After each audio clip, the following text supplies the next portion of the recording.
How's it going, you guys? This is the NOMADIC podcast. I'm your host, Grayson Taylor. This is the podcast for friends and future family. And today I have the privilege of introducing somebody that I've been looking up to and learning from for quite a while now. Currently, he works at a hyper-growth software company over in Silicon Valley. But he has a couple of successful businesses of his own, which are a lot of fun to ask you some questions about. And he's the author of 2 books. One of them is called The Currency of the Future, and that has sold over 250,000 copies in 7 different languages. So that is really, really awesome. I'm really excited about that. He also prides himself on having a dynamic 30-year marriage with his wife and 3 wonderful kids. I would call him a global impactor on the principles of entrepreneurship and leadership. So today I'm going to be digging in on some notes. I hope you guys dig in on some notes as well. Brad Dehaven, how you doing, my man? Awesome, Grayson. Thanks for having me. Great to be here with you. Awesome. Thank you. I want to take the first 5 to 10 minutes for you to kind of dive into what is a hyper-growth software company, because I feel like a lot of people don't really know what that is and what the kind of impact your industry has on the world and everything like that. So what does that mean? What is a hyper-growth software company? Yeah, I mean, there's a lot of software companies out there, but not all of them are experiencing hyper growth, right? But when you're growing 33% year over year growth, you're adding hundreds of employees every month or year. It's like a rocket ship ride. And when you're in that experience, eventually systems and things break because you're constantly adding more people and processes, and things keep getting bigger. And so you learn a lot about, how to run a company. You learn a lot about leadership and, putting people in a position to win. And you also learn a lot about, pulling out duct tape and, strapping something on the side of the fin that's fallen off the fuselage and stuff like that. But it's a ton of fun. I've always been kind of a nerdy guy with technology. I remember getting my first Macintosh computer at San Diego State University, where I graduated, and it was a Macintosh SE, just this little tiny black and white screen. And man, I took that thing home and I started, figuring out ways to run it with music or, 3D animation, and eventually digital media, which I'm really into now, video and aerial footage, and just all the things that, computers and technology allow us to do. So I've always kind of been a nerd with that. But, Grayson, if you were to look up or Google, what is probably one of the hottest terms in the business market right now, it's digital transformation. And companies are having to accelerate that digital transformation like never before. Obviously, with the pandemic and the subsequent lockdowns, companies, a lot of them got caught, flat-footed. A lot of them that, were already digitally native, they're finding acceleration in their business, and they haven't really missed a beat. Like with our company, 15,000 employees, overnight essentially had to be working from home all around the world. And we didn't skip a beat, because our business was in the cloud. Everything was digitally, all of our workflows, HR could talk to IT could talk to finance could talk to workplace services, so the whole company was already kind of morphed digitally. And that's what we help companies do. But those companies that obviously are based on, physically transacting with other people in brick and mortar buildings, man, they're obviously sucking wind right now. And so it's been a lot of fun to help these companies, learn how to create pleasant digital workflows and allow their employees to work from home. The world will never be the same. And I think you probably know that as well. I think a lot of people, I think what our society is witnessing right now is an explosion in just kind of this question of, how do I make a good living? What are some ways that maybe people aren't used to, working from home in home-based businesses. And so it's just a great time, whether, you're someone like me that I've been an entrepreneur my whole life. I have some businesses, but I also work for a company. But those that are aspiring entrepreneurs that have a shred of ambition, creativity, that want to start a business from home, man, now is the best time to do that. And maybe you've heard that quote of, in every adversity or failure or challenge is a seed of equal or greater opportunity. And so when all this junk hit the wall, it's like, man, this is a huge challenge, but it's also represents a whole new opportunity for people that, use their minds and think about what they could do. And I'd say the biggest thing is not to impress you with, working for a company in Silicon Valley, because, big deal. I mean, we have, Intel's around the corner, Apple's down the street, Facebook, Google, all the companies are right there in the valley. And I'd say the biggest thing is you and I don't own those companies, right? I've heard it said that, if it's not your company, it's not your dream. You're working for somebody else's. It could still be a lot of fun, but I think it is a lot funner to own your own. So how do individuals digitally transform themselves? So I think that's probably maybe the most appropriate subject for your listeners, is how do individuals digitally transform? And I'll just throw out two suggestions just that come to mind right now. One is improve your digital presence. And what do I mean by digital presence?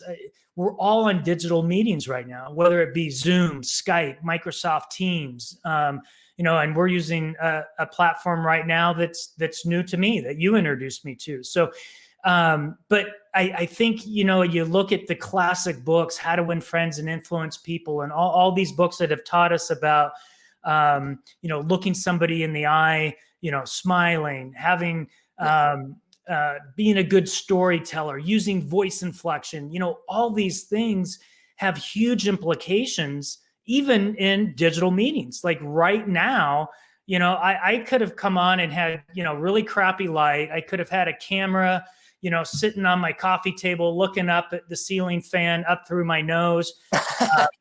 You know what I mean? It's like you see these people and they just, their influence, their career growth, their credibility is just brought down so low because they just look and sound terrible. So my first advice is, how can an individual digitally transform themselves, is improve your digital presence, And so all those things that might work with a live audience still have huge implications when you're on a digital meeting. So just do whatever you can with whatever budget you have, to just make your digital presence as professional and as credible as you can. And the second thing is, be a contributor of digital value. And Grayson, you're a great example. I look at you, here you are, a 21-year-old ambitious kid who's saying, hey man, I want to put myself out there. I want to be around other entrepreneurs. And here you are starting a podcast. That's a great thing. And so whether you're an underwater photographer, whether you grow palm trees, whether you have experience raising special needs kids, everybody has something to offer, right? And so I would just encourage people to contribute, not just consume, but contribute digital value in blogs and in comment feeds, and just get involved in the conversations out there and try to establish yourself as a thought leader, or at least be, a contributor in that way. So there's two ways that you could improve, yourself digitally, that I think can pay just super big dividends for you moving forward. Right on. So, I mean, the biggest thing that I'm noticing about going into COVID-19 is that we're really realizing how productive it can be to run a business from Zoom or Blue Jeans or these team apps where people get together, because there's no chatter in the office space. There's no chatter in the hall. Nobody's waiting for the lunch. And we're going to have to adapt. This is not going anywhere at all. We're going to have to, like you said, transform our digital presence. And that was great, you guys. I'm taking so many mental notes here, and I'm jotting some things down. It's been that's some great tools there. So I kind of want to move into a little bit of a different direction here. I know there's a lot of viewers that I may have that want to start something. They're 21 years old, looking at somebody like you who's amassed some great success in their life and just keeps going, keeps grinding, keeps getting after it. If you could give yourself any advice at the age of 21, if you could do it all over again, what would you do?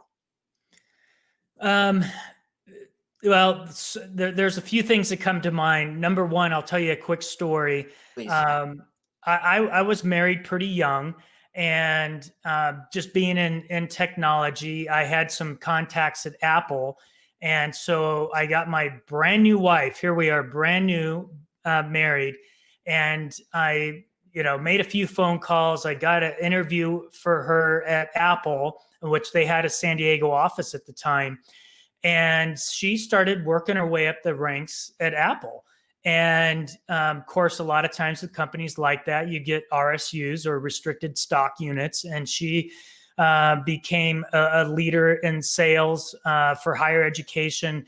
And she, got offered some stock. And about 4 years later, we had built up some other entrepreneurial efforts that replaced and eventually doubled her income. So she was able to walk away from a full-time job there. But here's the really the brilliant move that we did was we sold those shares to buy some jet skis. Now here's and here's the real kicker is that stock would be worth over $4 million today. So I call them the two $4 million jet skis that we no longer have. And here's the lesson for everybody is at that time in my life, I had no mentorship. I didn't know anything really up until that point in my life about financial intelligence. I knew nothing about emotional intelligence, relational intelligence. The only thing I was taught was kind of like book learning in school. And that really didn't really provide me anything as I went into the real world. And so had I gained some financial intelligence, had I read any books, Robert Kiyosaki's books weren't even out yet at that time. He was soon after that. But the biggest thing would have been like, having a mentor that you got regular coaching from that might have said, "Hey, Brad, I don't think that's a good move." Yeah. So that's a funny story for me, but I mentioned mentorship, Grayson, and I think if I could offer any young person advice is find, a mentor or a few mentors, just people that you could send a quick message to or have regular check-ins with. And I started to develop that later on in my 20s. And then well into my 30s, I had a great kind of a board of directors, if you will, of people that had expertise in different areas that I had, just regular meetings with, that I could pick their brain, that I could ask them questions, kind of like what you're doing right now, And so I think you're setting a great example of that. But definitely mentorship is probably the biggest thing that I would encourage a young person to seek out. And it's amazing how many people will be willing to give you some time. A lot of people who have had a lot of success or have worked their way up the ranks, whether it be in a traditional enterprise company or in entrepreneurship or whatever, a lot of them would be willing to spend a half an hour with you every Friday or something like that. You'd be shocked how many people would be willing to offer some just basic mentorship and coaching. So that would be my advice. Right on. I love that. What I always heard this: a man of many counsel is wise in all of his ways. And what's the best way to get through a minefield? Behind the person who made it, right? So if you can follow their footsteps, man, because if they got their leg blown off over there, to avoid that spot. Oh, 100%. So probably something that you got taught early on when you started establishing mentorship in your life and seeking out mentors in your life was that when you say yes to something, like success or like wealth or, achieving some great things in your life and having some influence, you have to say no to some things as well. Because when you say yes, there's a no that's right behind it, right? So what things did you have to say no to when you were younger or when you're going through that transition? And when you were saying yes to success and yes to wealth and yes to freedom for your family? Yeah, that's a great question. I immediately what comes to mind would be entertainment. And it's not to say I didn't do entertainment because I still did, but it was more of a reward. So I just didn't spend a ton of time, watching TV or just going to the movies. I probably didn't know like the hippest music and all the hottest films that were out. I said no to a lot of that because I wanted to use every heartbeat, every minute, every hour that I could, learning, growing, improving, transforming myself, gaining new skills, working. And so that was it. And I remember, let's see, probably in my late 20s, early 30s, I remember getting season tickets to at that time, the San Diego Chargers, and so, that's a way that I would reward myself. Or sometimes with some of my peer group and colleagues and other workmates, maybe if one guy is just totally crushing it in our business, then maybe I'd offer to take him to the game as just kind of a fun reward to hang out and go watch a ball game together or whatever. So not like I totally cut it out, but I saw a lot of my peers. They just spent so much time at the bars on Friday and Saturday night, and they wasted so much money, where I would take every bit of money I had and just, after I had some good mentorship, I began reinvesting that into myself, on personal and professional development, but also, back into my business. And so that would be, a couple of things that come to mind. So, man, that's I love what you just talked about right there. Giving up entertainment. I feel like when last time I had a conversation with somebody, I don't know if you watched that. It was with the Jeff Hoover podcast. He talked about these things called the pillar killers. And it's establishing everything in your life that doesn't honor your destiny, it doesn't honor your legacy that you're trying to create, and you need to eliminate those from your life. So things like the bar, things like watching a movie that isn't going to add any value to your life. Like you said, you don't need to cut it all 100% out, but you need to have those things balanced. And that's a transition I'm going through currently. So I love that you touched on that. I want to, and one last thing I'd add is I remember somehow, some way I was introduced to an author named Og Mandino, and he wrote a book called The Greatest Salesman in the World. And when I was younger, I was a me no read. I just, I finished college. I'm like, I'm never reading again. I hate reading. And somebody recommended I read this book, and then somebody else recommended it. Probably by the third, fourth, fifth time I heard it recommended, I'm like, okay, I'm going to grab this book. So I pick it up. It's only this thick. And I thought, okay, I can get through this book. Right. And that book changed my life, and it made me a more voracious reader. Like I wanted to read the greatest miracle in the world. I wanted to read his next book, and then I branched into other authors. But, I think of that as, so reading that book could have made me millions of dollars just because it started me on a path in my mindset to start to understand, how to achieve success in my life. And I liked Og Mandino too, because he always wrote in parables and stories. And it wasn't just like a bunch of advice, right? It wasn't like bookworm knowledge. It was stories that really, really touched my heart, And so anyways, but that was kind of a rip and replace, entertainment with maybe reading some good books or listening to some great podcasts or whatever. So, yep. Right on. Like Brad always talks about, instead of listening to music in your car, put an audio in. Like if you love music and music is something that fills your soul, that should be your reward for grinding, right? That should be your reward for going out there, getting out. Absolutely. I love that. And that's actually really funny because this is the second time this week where I've heard the book, The World's Greatest Salesman, and that I ordered it because Matthew McConaughey literally attributes his success. I don't know if you know this, but Matthew McConaughey said that book changed his life, and that's what got him into film school and just made him just journal every single day and made him dog nasty, and that's what he attributes his success to. So that's really funny that you bring that up again this week. I kind of want to transition into something that I know you're quite the expert in, and that's subscription economy. So everybody out there, Dutch Bros, Panera Breads, Hulu, Netflix, they're all creating subscription bases. And there's some companies that are dying because they don't have those subscription bases. So how does that impact our world moving forward? And how is that something that, 5 years ago might have been just starting out to now it's basically what every company is trying to transition into?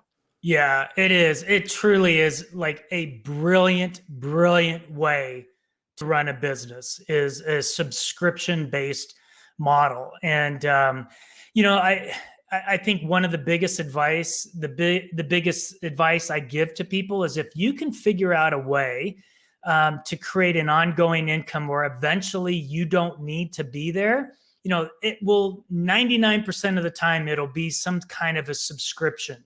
Even YouTube has subscribers, right? I mean, you could subscribe to a follower on Twitch or whatever, and you could make a lot of money in that way too. That's a subscription based income. The software company I work for in Silicon Valley, it's a subscription based income.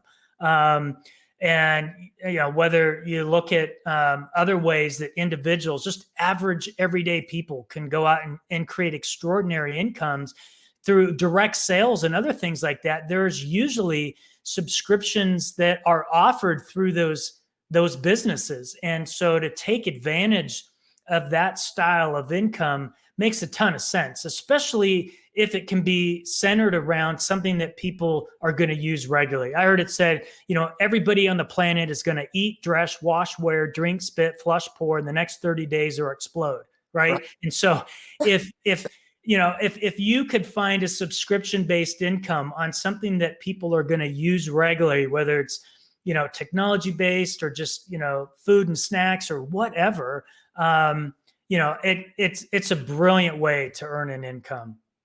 Right on. And I think we're seeing that unfold right now, and it's $1 trillion Yep. shift. And it's gonna be really, really cool. I think I want to encourage my viewers watching this to try to get their hands into it. I heard that if you sneeze into subscription economy, that you can get rich, right? Just try to get your hands in there somehow and take part, because this is where we're going. Our phones are everything, and the subscriptions are gonna be moving forward. So, something I really liked about one of your talks I listened to, you coined the term PFA, which basically stands for professional financial athlete, and I love that. It's like my war cry right now. Can you dive into what it really means to be a professional financial athlete today? Yeah, it's funny because the professional financial athlete, sometimes the word athlete throws people off. And I love what Phil Knight, the co-founder of Nike, said. If you have a body, you're an athlete, right? So everybody's an athlete. Everybody is an athlete. And so this idea of becoming a professional financial athlete is just a way of, maybe in Robert Kiyosaki's words, is improving your financial intelligence, and I think professional financial athletes are people that learn goal setting, that learn leadership, they learn influence, they learn all those things. But I look at an arrangement that everybody's familiar with. Think of like endorsement deals that these popular athletes and entertainers, they're going to be, in endorsement deals, whether you see them on commercials or on banner ads on the web or whatever, they're endorsing brands and products, right? And so you can look at LeBron James or Tiger Woods or, the world's fastest man and Usain Bolt, he was sponsored by Puma, and Usain Bolt would not be caught dead walking down the street wearing Nike, Adidas, or anything else, because he understands the brand that's paying him, right? Millions of dollars. He's not going to, disrupt that, right? He's going to be totally loyal to the brands that pay him. And so people, like, they understand or they instinctively get that. And it's kind of one of those things, again, where I was talking about, every big company is looking to digitally transform themselves. But what I'm passionate about, how does the individual do it? Well, the same thing is, like, you may not be a professional athlete or a well-known entertainer or a rapper or whatever that's going to be offered some big endorsement deal. But there are a lot of companies and businesses, whether it be something you start on your own or a team business that you're a part of, where you could be loyal to brands that pay you.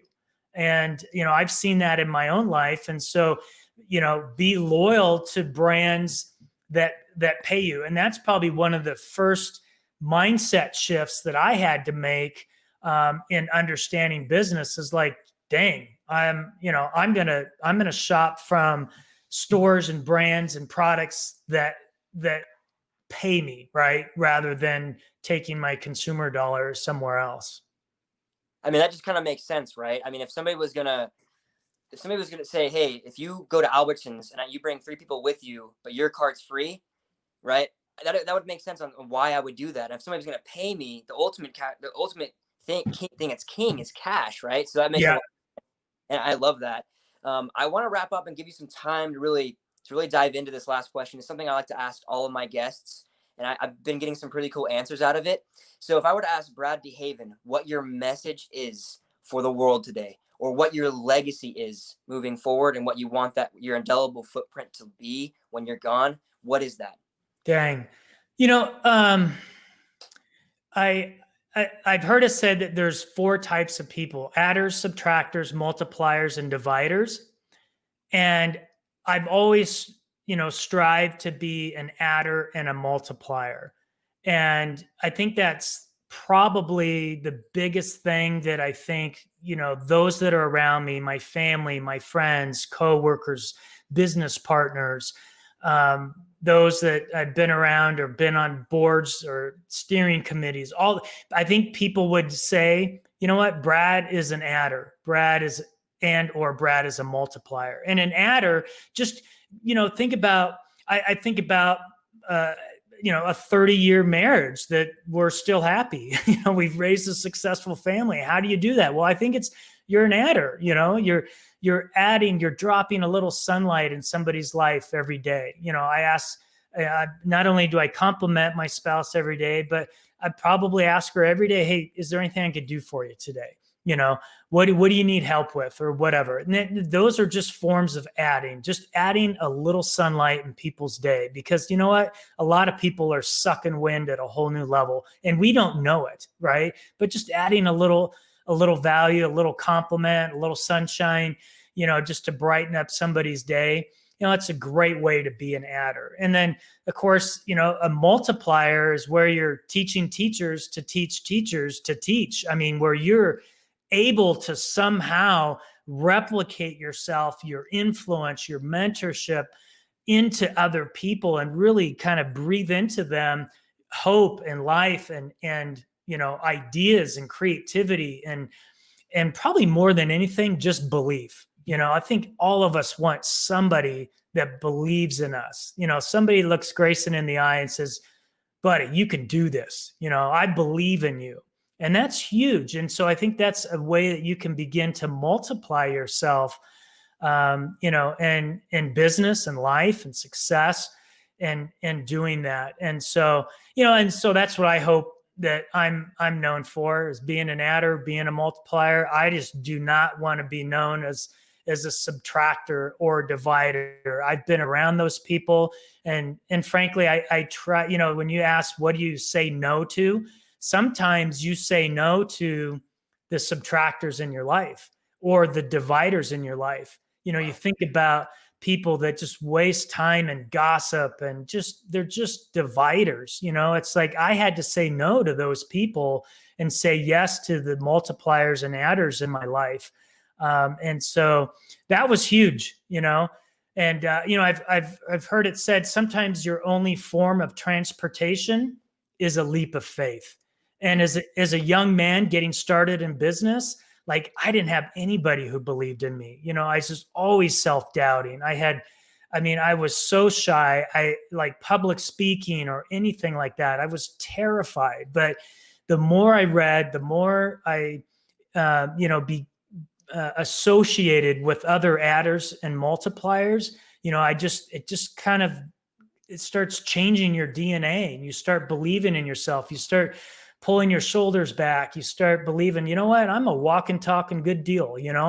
People would be lucky to hang out with me. I started having more confidence. And so, but I did have to take that leap of faith, whether that be to start my own business or start my own blog or put a video out there on YouTube, and you just cringe because there's going to be trollers and haters and all those people out there that, hide behind their digital mask and are gonna, throw out nasty comments and all that. And it's just like, sometimes you just gotta, suck it up, make a decision, take that leap of faith and say, hey, you know what? I'm gonna face some ridicule maybe, some naysayers, some negative or whatever.